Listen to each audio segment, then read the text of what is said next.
కృపావార్త కార్యక్రమమునకు స్వాగతం. నేటి ధ్యానాంశము శోధన, టెంప్టేషన్. మీరు శోధనలో ప్రవేశింపకుండానట్లు మెలకువ కలిగి ప్రార్థన చేయుడి. మత్తయి సువార్త 26వ అధ్యాయము 41వ వచనం. Watch and pray, lest you enter into temptation. Matthew.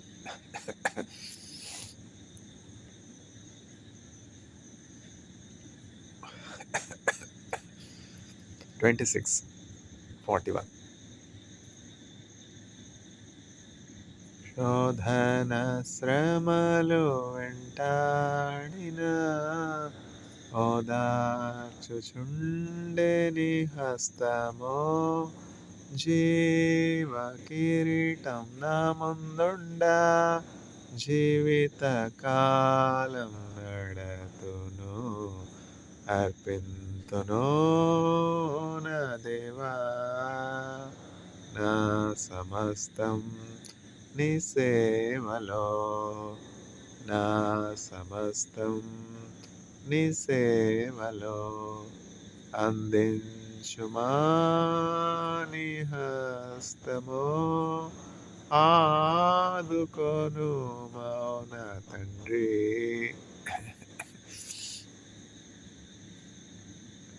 శోధన, టెంప్టేషన్. మీరు శోధనలోనికి ప్రవేశింపకుండానట్లు మెలకువ కలిగి ప్రార్థన చేయుడి. మత్తయి సువార్త 26వ అధ్యాయము 41వ వచనం. Watch and pray, so that you will not enter into temptation. Matthew chapter 26 verse 41. Bible గ్రంథం చదివితే మంచి జ్ఞానం కలుగుతుంది.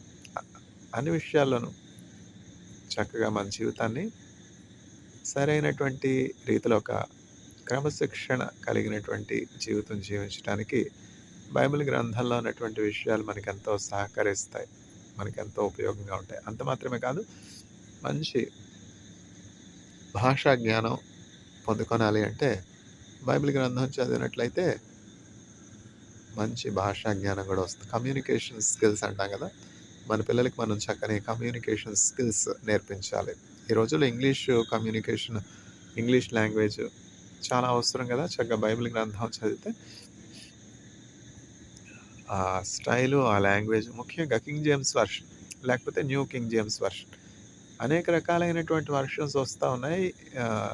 కింగ్ జేమ్స్ వర్షన్ లేక న్యూ కింగ్ జేమ్స్ వర్షన్ తీసుకుని క్రమంగా ఒక్కొక్క రోజు ఒక్కొక్క అధ్యాయం చదివినట్లయితే మంచి భాషా పరిజ్ఞానం, మంచి వొకాబులరీ వస్తుంది పిల్లలకి. పెద్దవాళ్ళు కూడా చదవచ్చు. ఇదే భాష అయినా ముందు మాతృభాషలో చదవాలి. మన మాతృభాష తెలుగు అయినట్లయితే తెలుగులో బైబిల్ గ్రంథం చక్కగా ప్రారంభం నుంచి చివరి వరకు ఒకసారి ముగించిన తర్వాత రెండవసారి అయిన తర్వాత మూడవసారి, అట్లా ముచ్చటగా 3 సార్లు చదివిన తర్వాత వేరే భాషలోని బైబిల్ చదివితే చక్కగా కాంటెక్స్ట్ అర్థమవుతుంది అనమాట. తెలుగులో ఎట్లా ఉంది, ఇంగ్లీష్లో ఎట్లా ఉంది, హిందీలో ఎట్లా ఉంది, పలానా పదం హిందీలో ఎట్లా అనువదించారు. ఈ అనువాదాలన్నీ ఎక్కడి నుంచి వచ్చాయి? ఆదిమ, హీబ్రూ, గ్రీకు భాషల నుండి అనువదింపబడెను అని చెప్పి చక్కగా రాస్తారు. బైబిల్ గ్రంథం మొదటి అధ్యాయానికి ముందే, అంటే క్రొత్త నిబంధన, పాత నిబంధన కలిగి ఉన్నటువంటి ఆ బైబిల్ గ్రంథంలో బైబిల్ సొసైటీ ఆఫ్ ఇండియా వాళ్ళు ఏమన్నా రాస్తారంటే ఆదిమ, హీబ్రూ, గ్రీకు భాషల నుండి తర్జుమా చేయబడింది. చూసారా, రూట్స్ ఎక్కడున్నాయి? ఇంగ్లీషే ప్రారంభం అని మనం అనుకుంటాం, అమెరికాయే ప్రారంభం బైబిల్ కనుక్కుంటాం కదా, అది వాస్తవం కాదు. ఈ బైబిల్ యొక్క రూట్స్ ఎక్కడున్నాయంటే హిబ్రూ దేశంలో ఉన్నాయి, ఇజ్రాయెల్ దేశంలో ఉన్నాయి. బైబిల్ స్టడీ అని బారెలాన్ యూనివర్సిటీలో ఒక డిపార్ట్మెంట్ ఉంది, department of Bible studies. Bible గురించి ఏముంది చదవడానికి, ఏముంది నేర్చుకోవడానికి అని అనుకుంటాం. బైబిల్ చదివితే భాషా జ్ఞానమే కాదు, మన జీవితాన్ని చక్కగా మనం క్రమపరుచుకునే విషయమే కాదు, మన దీర్ఘాయుష్షు, ఆరోగ్యం కలిగి ఉండటమే కాదు, విశ్వాసంలో వృద్ధి చెందడమే కాదు, ఇంకా అనేకమైనటువంటి ఆశీర్వాదాలు మనం పొందగలుగుతాం. ప్రస్తుత వాక్య భాగం ఏమిటి? ఒకే ఒక వాక్యం. రోజుకి మనం ఒక వాక్యం కంటే ఎక్కువ వాక్యం ధ్యానిస్తా ఉన్నామా? లేదు కదా! మూల వాక్యం ఏది? ప్రారంభ వాక్యం ఏది? ఒకటే వాక్యం. ఏమిటా వాక్యం? ఒకటే పదం. ఏమిటా పదం? రీసెర్చ్ పేపర్స్ రాసేటప్పుడు రీసెర్చ్ పేపర్‌లో ఒక భాగం కీవర్డ్స్. ఒక రీసెర్చ్ పేపర్ ఇండెక్స్ అవుతా ఉన్నప్పుడు ఆ ఇండెక్సింగ్ కోసం దేన్ని వాడతారంటే టైటిల్‌ని వాడతారు. టైటిల్‌లో ఉన్నటువంటి వర్డ్స్ వాడతారు. కీవర్డ్స్ వాడతారు కదా! అదే ఇండెక్సింగ్ అయిన ఇప్పుడంటే అనేకమైనటువంటి ఇండెక్సింగ్‌లొచ్చాయి. వెబ్ ఆఫ్ సైన్స్ అని ఇంకా అనేకమైనటువంటి ఇండెక్సింగ్ చేసే డేటాబేసెస్ వచ్చాయి. స్కోపస్ అని ఎక్కువ మంది వాడేది స్కోపస్. తర్వాత web of science, scientific journals search చేయడానికి. ఇప్పుడు ఇవి వచ్చాయి. పూర్వం పూర్వం అంటే నేను చెప్పేది ఇప్పుడు 2026లో ఉన్నావా? ఒక ఇంచుమించు 15 సంవత్సరాల క్రితం వెళ్దాం. 15 సంవత్సరాలు లేక 20 సంవత్సరాల ముందుకు వెళ్ళినట్లయితే అప్పుడు వెబ్ ఆఫ్ సైన్స్ ఎక్కడుంది చెప్పండి? అప్పుడు స్కోపస్ ఎక్కడుంది? ఇవన్నీ లేటెస్ట్ ఇన్వెన్షన్స్ కదా! అప్పుడేంటంటే కెమికల్ అబ్స్ట్రాక్ట్స్. ఇప్పుడంటే అన్నీ కూడా online PDF version of books వచ్చేసాయి. ఇప్పుడు మనం సీబీఎస్‌ఈ బుక్స్ ఫస్ట్ స్టాండర్డ్ నుంచి 10థ్ స్టాండర్డ్ వరకు ఏమన్నది సిలబస్. తర్వాత ఒకసారి బ్రష్ అప్ చేసుకోనాలి అంటే ఏంటంటే మనం ఆ పుస్తకాలు కొనవసరం లేదు. ఆ స్కూల్‌కి వెళ్ళనవసరం లేదు. ఆ స్కూల్‌లో ఉన్నటువంటి స్టూడెంట్స్ దగ్గర ఆ పుస్తకాలు తీసుకొన అవసరం లేదు. అంతా కూడా ఆన్‌లైన్‌లో ఉన్నాయి చూసారా? ఎంత చక్కగా గవర్నమెంట్ పుస్తకాలు అందుబాటులో ఉంచాయి. ఒక క్లిక్ అనమాట. ఒక click CBSE online PDF books అంటే అన్ని పేపర్స్, అన్ని సబ్జెక్ట్స్. మ్యాథమెటిక్స్, ఫిజిక్స్, కెమిస్ట్రీ అన్నీ కూడా చక్కగా మనం డౌన్లోడ్ చేసుకొని మన ల్యాప్‌టాప్‌లో సేవ్ చేసుకొని మనకు కావాల్సి వచ్చినప్పుడు చదువుకోవచ్చు. అంత ఫ్రీ డౌన్లోడ్ అనమాట. ఏమి రెస్ట్రిక్షన్ లేదు. Knowledge is made free. Beautiful. అలాగనే బైబిల్ గ్రంథం కూడా ఇప్పుడు అన్ని భాషల్లో కూడా ఫ్రీగా ఉచితంగా దొరుకుతుంది. అట్లానే గిడియన్స్ ఇంటర్నేషనల్ వాళ్ళు చక్కగా ఫ్రీగా బైబిల్స్ సరఫరా చేస్తా ఉన్నారు.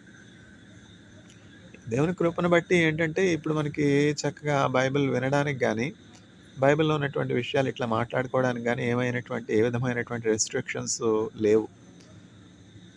రేపు ఇట్లా ఉంటుందా అంటే ఇట్లా ఉండదు. బైబిల్ గ్రంథంలో చక్కగా చెప్పారు. ఈ సువార్త మోయబడున్, వాక్యమే కరువగును, యేసు రాజుగా వచ్చుచున్నాడు. మా చిన్నప్పటి నుంచి వింటానే ఉన్నాం. యేసయ్య వస్తాడన్నారు. పెద్దయ్యాను, పెళ్ళయింది, పిల్లలు పుట్టారు, తాతనయ్యాను, ఇంకా యేసయ్య రాలేదు. ఇవన్నీ కూడా నెగేషన్స్ అనమాట. ఏ కాంటెక్స్‌లో చెప్పబడింది. దేవుని వాక్యాన్ని, దేవుని శక్తిని ఎరుగనటువంటి వారు ఇట్లా తొందరపడతా ఉంటారు. మా తాతగారి కాలం నుంచి వింటానే ఉన్నాం. మా తాతగారు చెప్పారు యేసయ్య వచ్చేస్తారు. ఎక్కడొచ్చారు? ఎందుకంటే ఆయన దృష్టికి 1000 సంవత్సరాలు నిన్నటి వలే ఉన్నాయి. మనం 1000 సంవత్సరాలు జీవిస్తున్నామా చెప్పండి? 1000 సంవత్సరాలు ఎవరు జీవిస్తా ఉన్నారు? వృక్షం ఇప్పుడు అడియార్ చెట్టు అని, అడియార్ బనియాన్ ట్రీ అని ఒకటి ఉండేది. ఇప్పటికీ ఉంది. అడియార్ బనియాన్ ట్రీ విశేషం ఏంటంటే ఎంతో శాఖోపశాఖలుగా ఆ చెట్టు ఎంతో విస్తరించున్నది. దాని యొక్క ఆయువు ఇంచుమించు 1000 సంవత్సరాలు అని చెప్తారు. చాలా దీర్ఘాయువు కలిగినటువంటి చెట్టు. అట్లా వృక్షం లాంటి దీర్ఘాయుష్ మనుషులు కలిగి ఉండేవారు. అసలు మరణమే ఉండేది కాదు మనుషులకి. ఇప్పుడొచ్చింది ఈ మరణం. ఇప్పుడొచ్చింది ఈ క్షయ. అనేకమైనటువంటి వ్యాధులు. ఇదేంటిది? ఎయిడ్స్ ఏమిటి? టీబీ ఏంటి? క్యాన్సర్ ఏంటి? జాండీస్ ఏంటి? ఒక్కొక్క అవయవానికి ఒక్కొక్క వ్యాధి. ఇదేమిటండి వింత? మనుషులు ఏమైనా సామాన్యమైనటువంటి వారా చెప్పండి? పురుషులైనా, స్త్రీలైనా, ఆంగ్ల భాష మాట్లాడేవాళ్ళైనా, తెలుగు భాష మాట్లాడేవైనా, ఇండియన్స్ అయినా, ఆఫ్రికన్స్ అయినా, మానవులందరూ దేవుని చేత సృజించబడినటువంటి దేవుని బిడలే కదా! దేవుని పోలికలో చేయబడినటువంటి వారే గదా! వాళ్ళందరూ దేవుని మహిమ కలిగినటువంటి వారే గదా! వాళ్ళకి ఈ కర్మేంటి? ఇప్పుడు మానవులకి జంతుజాలాలకి ఏమైనా వ్యత్యాసం ఉందా జెప్పండి? పిట్టల్ని కాల్చినట్టు కాల్చేస్తన్నారు మనుషుల్ని. ఎంత శ్రమలో ఉన్నారు మనుషులు మీకేం తెలియట్లా. న్యూస్ పేపర్ తెరిస్తే అంతా కూడా హింస. న్యూస్ పేపర్ తెరిస్తే అనేకమైనటువంటి ప్రమాదాలు. Flight accident. అది యాక్సిడెంట్ కాదు. కావాలని చేసి చంపేది. చీఫ్ మినిస్టర్, డిప్యూటీ చీఫ్ మినిస్టర్‌ని చంపితే వాళ్ళకి మద్దతుదారైనటువంటి ఇంకో డిప్యూటీ చీఫ్ మినిస్టర్ వస్తాడు. చీఫ్ మినిస్టర్‌ని చంపితే గోదావరి బేసిన్‌లో ఉన్నటువంటి ఆయిల్ అంతా కూడా వాళ్ళ ఇష్టానుసారమైనటువంటి వారికి తక్కువ రేటుకి అమ్ముకోవచ్చు. ఇప్పుడు రాజశేఖర్ రెడ్డి గారు మరణించారు. అది ఫ్లైట్ యాక్సిడెంట్ అంటారు. ఏమిటది? హెలికాప్టర్ యాక్సిడెంట్ అంటారు. ఎంత కిరాతకులుగా మానవులు మారిపోయారు. హెలికాప్టర్ యాక్సిడెంట్ చేద్దాం. Malaysian airlines missing. ఎంతోమంది మరణించారు. టైటానిక్. ఇవన్నీ మనం జాగ్రత్తగా పరిశీలించినట్లయితే ఇవన్నీ శోధనలు కాదా చెప్పండి? శోధన కాకపోతే ఇంకేంటి?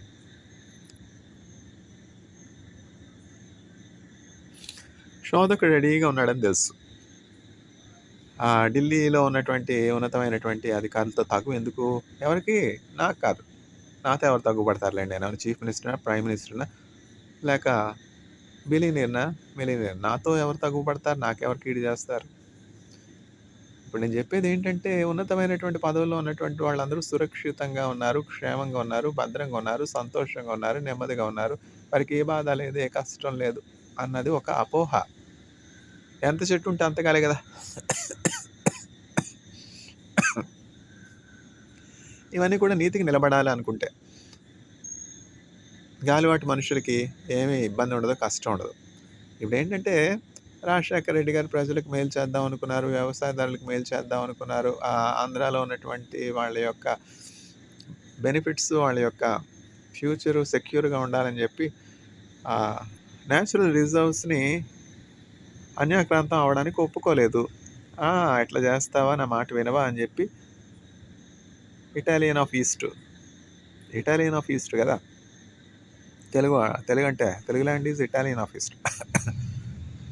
ఇట్లే ఆవిడకి కోపం వచ్చింది. కోపం వస్తే వెనకున్న మాఫియా అందరూ ఊరుకుంటారా? Helicopter accident. చూసారా? నరహత్య జరిగించకూడదని దేవుని వాక్యం తెలియనటువంటి వారు చేశారా? ఇట్లీ పటాలానికి నరహత్య చేయకూడదు, పొరుగు అందేది ఆశించకూడదని ఇటలీ పటాలానికి తెలీదా? సిటీ ఆన్ 7 హిల్స్‌లో ఉన్నటువంటి వాళ్ళకి ధర్మశాస్త్రం ఈ వాక్యం తెలీదా? మరేంటి? రాజశేఖర రెడ్డి గారిని చంపించడం ఏంటి? మేము చెప్పింది చేయలేదు కనుక మేము చంపిస్తాం. అదెక్కడ న్యాయం? నా పర్సులో ఉన్నటువంటి డబ్బులు నావి. నీ పర్సులో ఉన్నటువంటి డబ్బు కూడా నాదే. నా జీతం నాది. నీ జీతం కూడా నాదే. నా భార్య నాది. నీ భార్య కూడా నాదే. చూసారా ఎంత అన్యాయం? ఎందుకని? Might is right. నా దగ్గర పవర్ ఉంది. నా దగ్గర పలుకుబడి ఉంది. నేను దండయాత్ర చేస్తాను. ముందు ఇరాక్ మీదకెళ్తాను. ఇరాక్ సద్దాం హుస్సేన్ గారిని అరెస్ట్ చేస్తాను. పెనలైజ్ చేస్తాను. డిక్టేటరు ఇరాక్ అధ్యక్షుడు. ఇరాన్ అధ్యక్షుడు డిక్టేటరు. చైనా అధ్యక్షుడు డిక్టేటరు. భారతదేశ అధ్యక్షుడు డిక్టేటరు. తర్వాత మాడ్యూరో డిక్టేటరు. మరి నీ సంగతి ఏంటి? నువ్వు డిక్టేటర్ కాదా? నువ్వు ప్రజల్ని డెమోక్రటిక్‌గా పరిపాలిస్తా ఉన్నావా? మనమందరం కూడా దేవునికి లెక్క అప్పచెప్పవలసినటువంటి వారమై ఉన్నాము. నరహత్య చేసినటువంటి వారు పాతాళంలో ఉంటారు, నరకంలో ఉంటారు. నరకం అనేది ఉంది. Israel, the existence of hell is as real as the existence of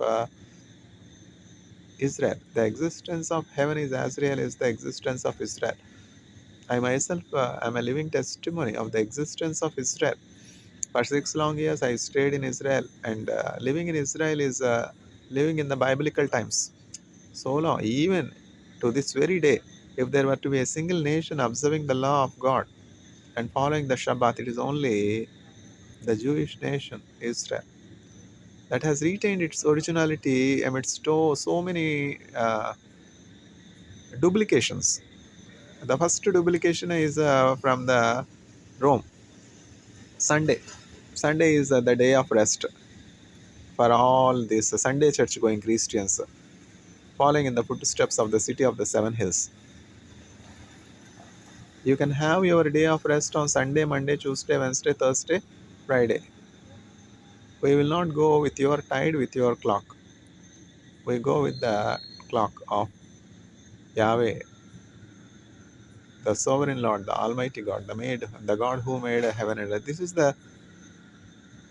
stand of Israelites. And all world follow Satan. Israel will stand for God. That is why they are called the people of God.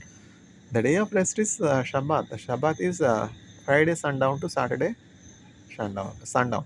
That was changed to Saturday sundown to Sunday sundown by the Catholic Church.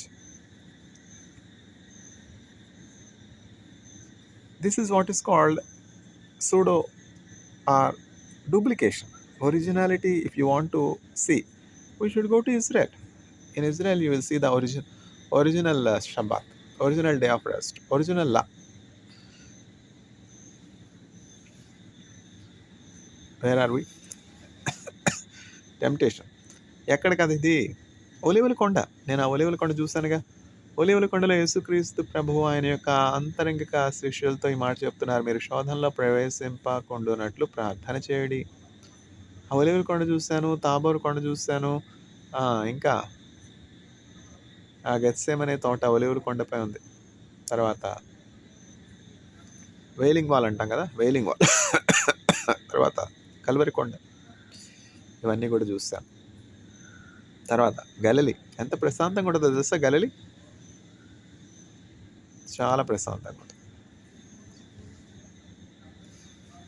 అలలపైనే నడచిన నాదు యేసయ్యా, అలలపైనే నడచిన నాదు యేసయ్యా, చిన్న జీవిత నావనాది నిన్నె గురిగా పయనమైనది, చిన్న జీవిత నావనాది నిన్నె గురిగా పయనమైనది, ప్రొద్దుపోయెనో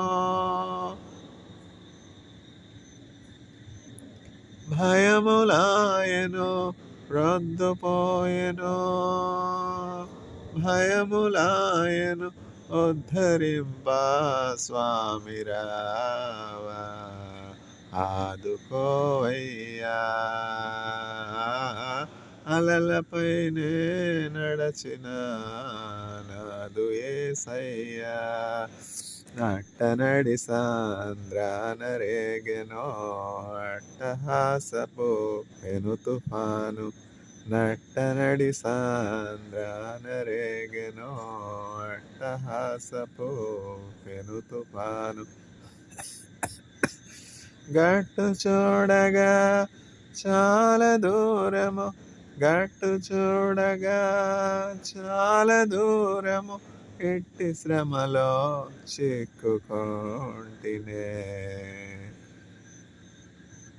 ఆదుకోవయ్యా, అలలపైనే నడచిన నాదు యేసయ్యా, అలలపైనే నడచిన నాదు యేసయ్యా. శోధన. ఈ శోధకుడు ఉన్నాడు. ఇప్పుడు అమెరికా మాడ్యూరో అనే వెనుజులా అధ్యక్షుడిని పట్టుకోవడం ఏంటి? ఎందుకు వచ్చింది ఇవన్నీ? వినాశకాలే, విపరీత బుద్ధి. నాశనం పొంచుంటే విపరీతమైనటువంటి కార్యాలు చేస్తారు మనుషులు, విపరీతమైనటువంటి నిర్ణయాలు తీసుకుంటారు. పక్కింటి వాళ్ళ సంగతి నీకెందుకు? పక్కింటి వాళ్ళ ఇంట్లో బంగారం ఉంటే అది నీదవుతుందా? అన్యాయంగా పరుల సొమ్ము ఆశించకూడదని దేవుని వాక్యం చెప్పట్లేదా? అక్కడ ఆయిల్ రిజర్వ్స్ ఉన్నాయి, మినరల్ రిజర్వ్స్ ఉన్నాయి, వాళ్ళని దోచుకుంటాను. నా దేశంలో ఉన్నటువంటి రిజర్వ్స్ మాత్రం నేను ఎక్కడా కూడా కదపను. అది ఎక్కడ అన్యాయం? అన్యాయం కదా, బలాత్కారం కదా. నోహ కాలంలో భూమి బలాత్కారంతో నిండి ఉన్నది. In the days of Noah the earth was filled with violence and corruption. Are these days different from the days of Noah? See how much violence, how much corruption. All because of greed, all because of luxury, comfort. దేవుని కంటే సుఖానుభవము ఎక్కువగా ప్రేమించేవారు. లోకంలో ఉన్నదంతా నేత్రాశ, శరీరాశ, జీవపడము వారి నేత్రాశ, వారి జీవపడము వారి సుఖభోగాలన్నీ కూడా నెరవేర్చుకోవడానికి దేవుని వాక్యాన్ని ప్రక్కన పెట్టి, దేవుని వాక్యాన్ని తృణీకరించి, దేవుని వాక్యాన్ని ఎంత మాత్రం లక్ష్య పెట్టక, దేవుని ఎగ్జిస్టెన్స్నే జ్ఞాపకం పెట్టుకొనక మ్యాడ్యూరోని వెళ్ళి ఎందుకు ప్రిజన్లో పెట్టాలి? పెట్టారు. పెట్టి ఆ దేశంలో ఉన్నటువంటి న్యాచురల్ రిసోర్సెస్ అన్ని అక్రమంగా కొల్లగొట్టుకున్నారు. న్యాయమా? అన్యాయం కదా. పరుల సొమ్ము పాము వంటిది. పరుల సొమ్ము మనం ఏది కూడా ఆశించకూడదు, ఎవరిని కూడా చంపకూడదు, ఎవరిని రక్తం చిందించకూడదు. ఇతరులకి మనం ఏ కొలతో కొలుస్తామో అదే కొలతో దేవుడు మనకిని కొలుస్తాడు. Do not be mocked, God will not be deceived. With whatever measure you measure to others it will also be measure to you. మీరు ఇతరులకు ఏ కొలతో కొలుస్తారు అదే కొలతో మీకును కొలవబడి. ఇప్పుడు భారతదేశం ఉంది, ఏ దేశం మీదకైనా దండయాత్ర చేసిందా? ఏ ప్రెసిడెంట్ అయినా, ఏ ప్రైమ్ మినిస్టర్ని అయినా అరెస్ట్ చేసిందా? వాళ్ళ దేశంలో ఉన్నటువంటి న్యాచురల్ రిసోర్సెస్ని కొల్లగొట్టిందా? శ్రీలంకలో ఒక ఎమర్జెన్సీ సిచ్యువేషన్ ఏర్పడినప్పుడు డీజిల్ కొరకు, పెట్రోల్ బంకుల దగ్గర క్యూలు కట్టారు, బారులు తీరారు.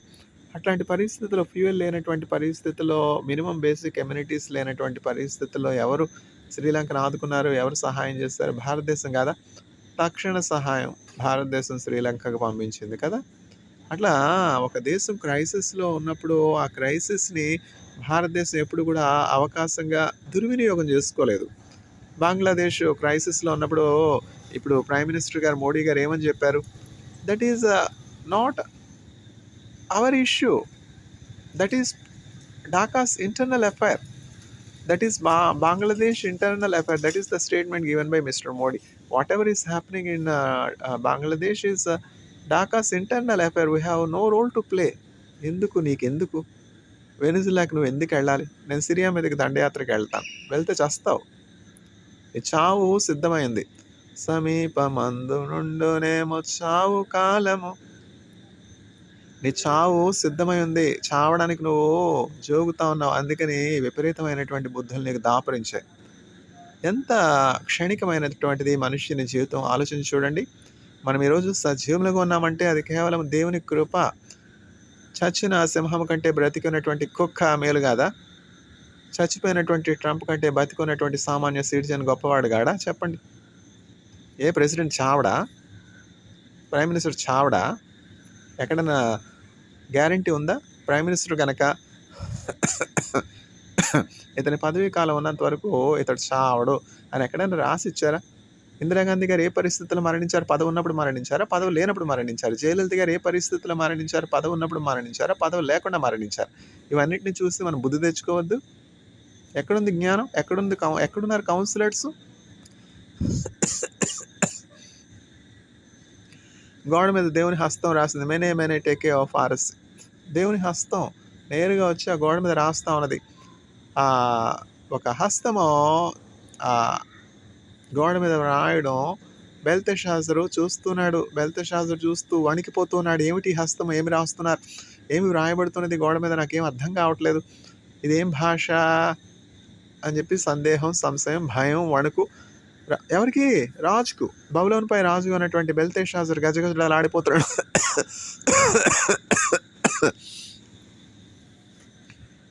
ఈ బెల్తెషాజరు అప్పుడు తన తల్లితో వివరంగా చెప్పాడు. ఇట్లా జరిగింది, ఏమిటిది అంటే తన తల్లి తన యొక్క అనుభవ జ్ఞానాన్ని పంచుకుంటుంది. నీ తండ్రి కాలం నుంచి మనతో ఉన్నటువంటి, మన రాజ్యంలో ముఖ్యమైనటువంటి కీ పొజిషన్లో మినిస్ట్రీలో ఉన్నటువంటి దానియేలు అనే ఒక మనుష్యుడు నాడు. అతడు దేవదూతలను పోలినటువంటి మనుష్యుడు. అతనికి ఏ మర్మము, ఏ భాష, ఏ జ్ఞానము మరుగై ఉండదు. నువ్వు దానియేలుని పిలిపించినట్లయితే కేవలం దానియేలు మాత్రమే దీనిని చదవగలడు. అతడు దేవుని దూత వంటి వాడు. అతడు దేవుని యొక్క పరిచారకుడు, దేవుని యొక్క సేవకుడు,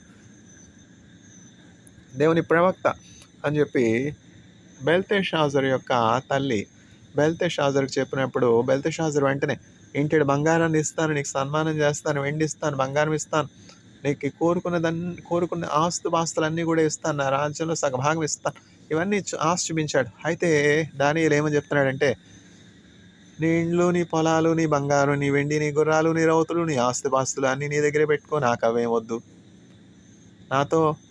వాటితో నాకేమి కూడా పని లేదు, వాటిలో నీ వెండి కానీ నీ బంగారం కానీ నేనేమి కూడా ఆశించను. అయితే దేవుని యొక్క నిర్ణయము, దేవుని యొక్క తీర్పు ఇలాగున్నది, నేను నిన్ను నా త్రాసులో తూచి ఉన్నాను, నేను నిన్ను నా త్రాసులో తూచినప్పుడు నువ్వు తక్కువైపోయినావు, నీ క్రియలు తక్కువగా ఉన్నవి, అందువల్ల నీ రాజ్యాన్ని ముక్కలుగా చేసి పారసీకులకును మాదీయులకును ఇచ్చివేస్తున్నాను, నీ రాజ్యం నీ యొద్ద నుండి తీసివేయబడను.